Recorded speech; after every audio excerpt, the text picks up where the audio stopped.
আসসালামু আলাইকুম, কেমন আছেন সবাই? আশা করি আলহামদুলিল্লাহ আপনারা সবাই ভালো আছেন। আমরা আজ তেঁতুল মাখাই খাবো। এই যে এখানে কিছু তেঁতুল রাখছি,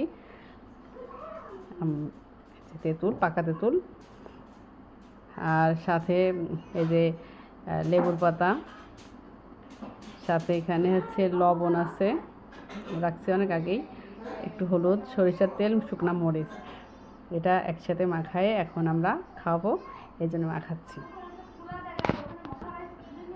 খুবই মজার হবে,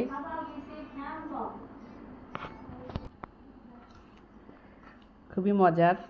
যার যার লোভ করছে তারা বাসায় বানাই খেতে হবে। এখন তো রোজার সময়।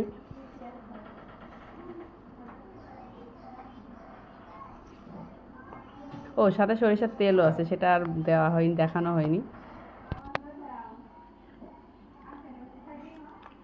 খুবই মজা হয়েছে, ইয়ামি।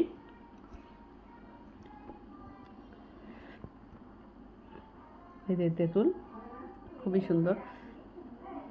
তো ভিডিও এ পর্যন্ত। ইয়ামি ইয়ামি তেঁতুল খাচ্ছি। ধন্যবাদ সবাইকে। আল্লাহ হাফেজ। আসসালামু আলাইকুম।